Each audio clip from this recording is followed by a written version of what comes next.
ఉత్కంఠ భరితమైన మధుబాబు గారి shadow spy adventure సిరీస్లో బద్మాష్ 8వ భాగం. ఆపండి, ఆ కుర్రాడిని ఆపండి!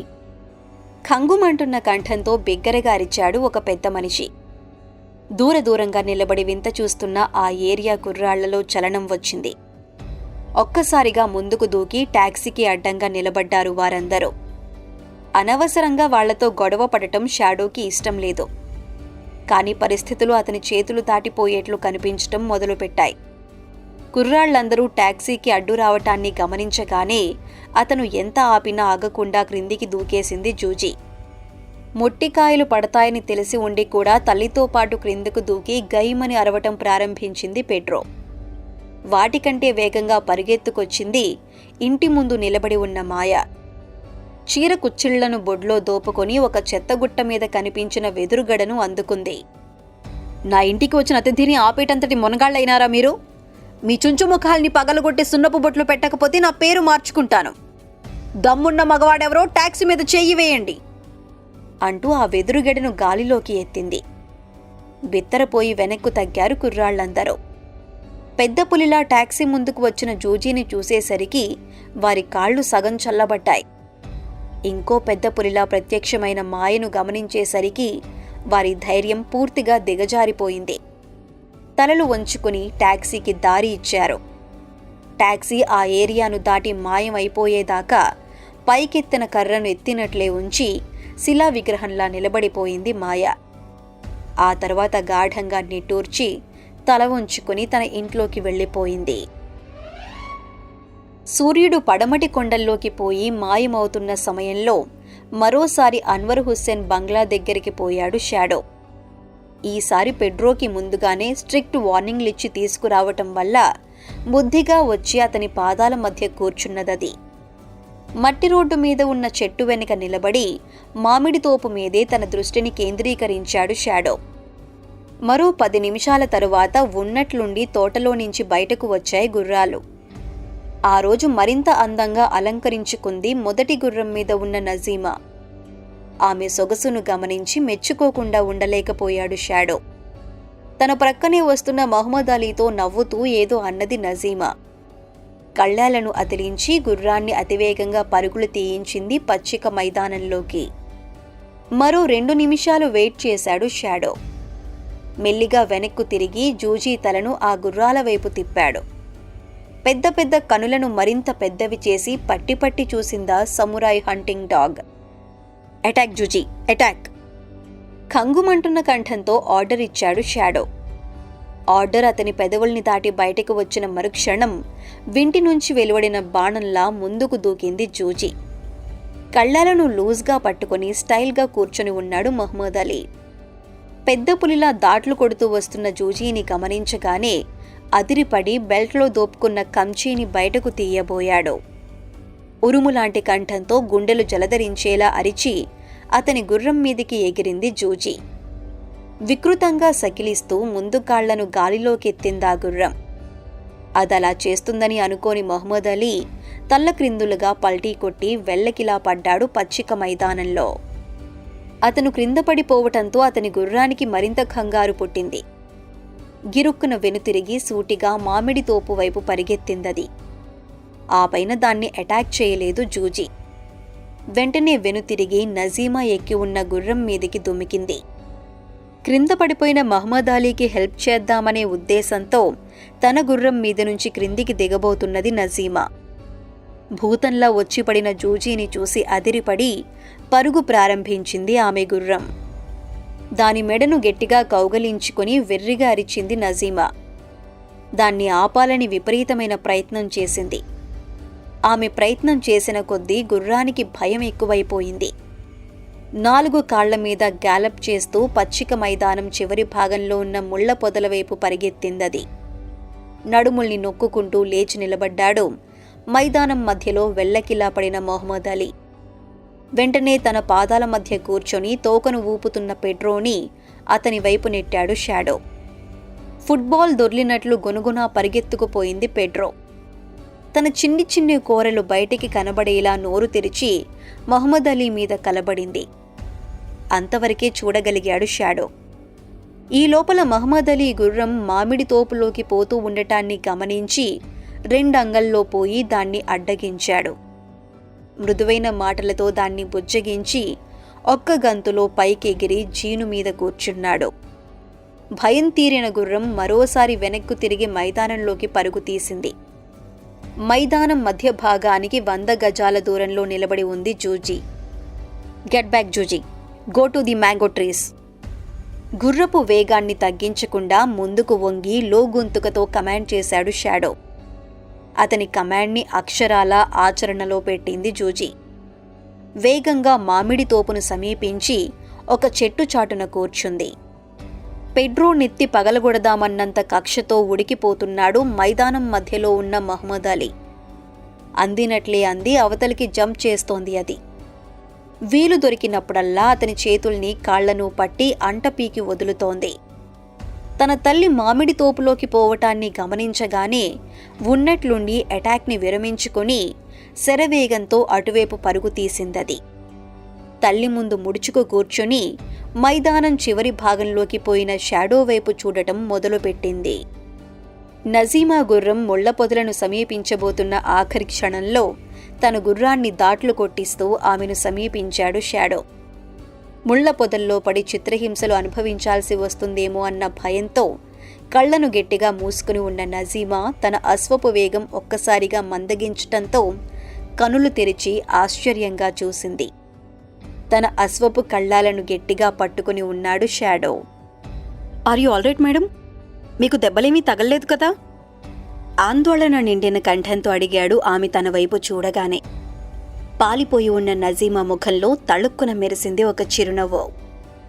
సమయానికి వచ్చి నా ప్రాణాల్ని కాపాడావు. ఎవరు నువ్వు? గుర్రాన్ని వదిలి పచ్చిక మీద కూర్చుంటూ అడిగిందామె. అటువంటి ప్రశ్న వినవలసి వస్తుందని అనుకుంటూనే ఉన్నాడు షాడో. అందుకు సమాధానాన్ని అంతకుముందే తయారు చేసుకుని రెడీగా ఉన్నాడు. నా పేరు రాజుమియా మేడం. ఇండియా నుంచి వలస వచ్చాను. ఏదైనా పని చూసుకుందామని చెప్పులు అరిగిపోయేటట్టు తిరుగుతున్నాను. అన్వర్ హుస్సేన్ సాబ్ దగ్గరికి వెళ్లమని కొందరు సలహా ఇచ్చారు. సాబ్ని కలుసుకోవటానికి వస్తుండగా మీరు కనిపించారు మేడం. మీ దగ్గర కత్తి వంటిదేదైనా ఉందా? తన కథను రసవత్తరంగా చెబుతూ ఉన్నట్లుండి అడిగాడు. కత్తి కావాలా? దేనికి? ఆశ్చర్యంగా ప్రశ్నించింది నజీమా. ఆ కుక్కల్ని నరికి ముక్కలు చేసొస్తాను మేడం.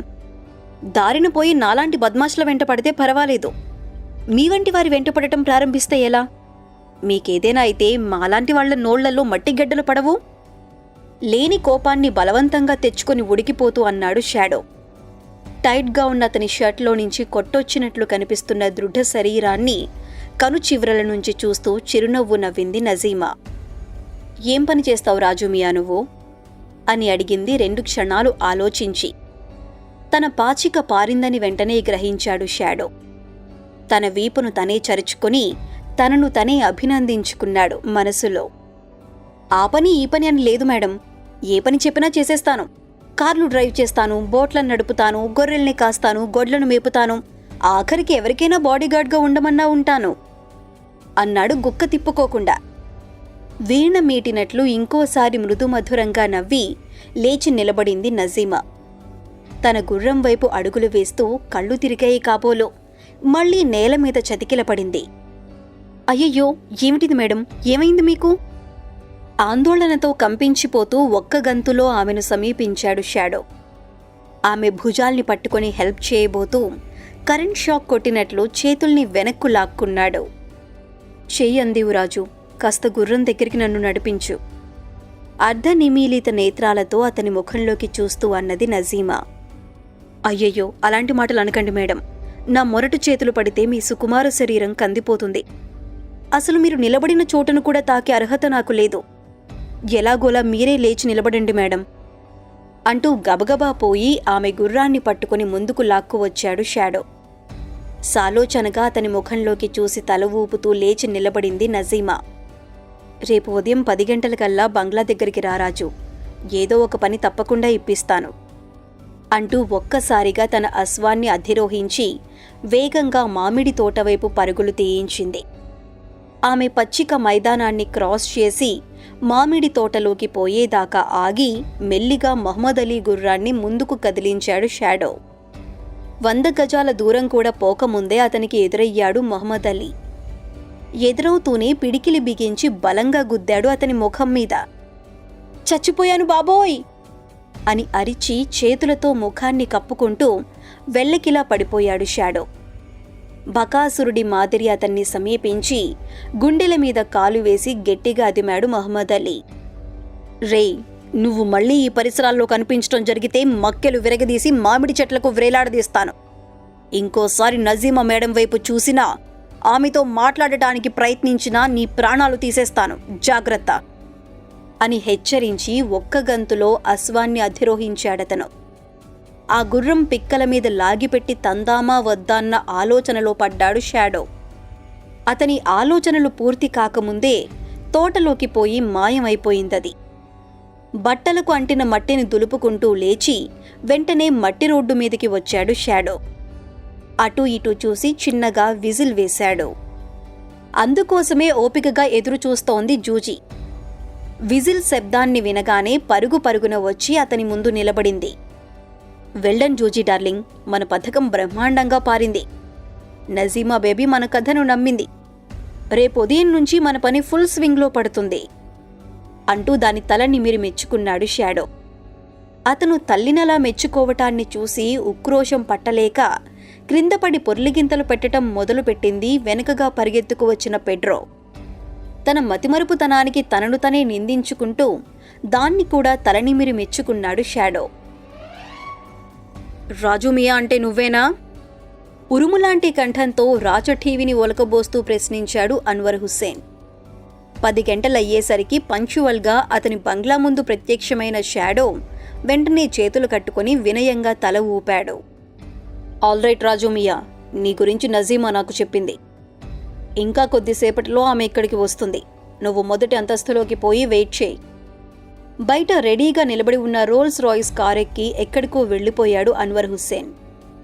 ఆ మాటల్ని వినేసరికి షాడో గుండెల మీద నుంచి కొండంత బరువు దిగిపోయినట్లయింది. అతనక్కడికి వచ్చిన దగ్గర నుంచి అతని వంకే చూస్తున్నారు బంగ్లా చుట్టూ కాపలా ఉన్న దృఢకాయిలు. అంతకుముందు పెయింట్ వేయటానికి వచ్చిన బికారి రాజుమియా, చెక్కపెట్టెల్ని పరిశీలించవచ్చిన రౌడీ రాజుమియా, ఇప్పుడు నజీమా మేడం దయకు పాత్రుడైన బాడీగార్డ్ రాజుమియా ఒకరేనని వారికింకా అర్థం కాలేదు. ఇంకో 15 నిమిషాల పాటు వాళ్ల ముందే నిలబడి ఉంటే ఎవరికో ఒకరికి ఖచ్చితంగా అనుమానం వచ్చి తీరుతుందని షాడోకి తెలుసు. ఆ డెలికేట్ సిచ్యువేషన్ నుంచి బయటపడటం ఎలాగా అని అతను తల పగలగొట్టుకుంటున్న తరుణంలో అన్వర్ హుస్సేన్ సాబ్ ఆర్డర్ ఇవ్వటం అదృష్టం కాక మరేమవుతుంది. అనుకోకుండా లభించిన ఆ చక్కటి అవకాశాన్ని చేజార్చుకోవటం ఇష్టం లేక గబగబా లోపలికి పరిగెత్తాడు షాడో. బంగ్లా వెనుక భాగంలో ఉన్న మెట్లెక్కి మొదటి అంతస్తులో అడుగుపెట్టాడు. నజీమా మేడం వచ్చేలోపుగా ఏమాత్రం వీలున్నా చెక్కపెట్టెల మిస్టరీని సాల్వ్ చేసేయాలన్న కోరిక ఒకటి క్రొత్తగా అడుగుపెట్టింది అతని హృదయంలో. మొదటి అంతస్తును సమీపించిన మరుక్షణం అడుగు పెట్టినంత వేగంగానే మాయమైపోయిందది. సాల్వ్ చేయటానికి మిస్టరీలేమీ లేవక్కడ. ఆ ప్రదేశంలో ఉండాల్సిన చెక్కపెట్టెలన్నీ ఇంకెక్కడికో తరలించబడ్డాయి. శభాష్ అన్వర్ హుస్సేన్ సాబ్, మొదటి రౌండ్లో గెలుపు నీదే అయింది. ఇక రెండో రౌండ్ ప్రారంభం కాబోతున్నది, రెడీగా ఉండు అనుకుంటూ అక్కడ కనిపించిన ఒక సోఫాలో కూర్చోబోయి అదిరిపడి ఆ ప్రయత్నాన్ని విరమించుకున్నాడు షాడో. ఆ సోఫాకి 10 అడుగుల దూరంలో పెద్ద బీరువా ఒకటి నిలబెట్టి ఉంది.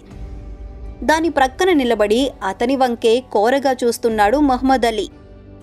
అతని చూపులకే గనక మనుష్యుల్ని భస్మం చేసే శక్తి ఉంటే క్షణంలో మాడి మసైపోయి ఉండేవాడు షాడో.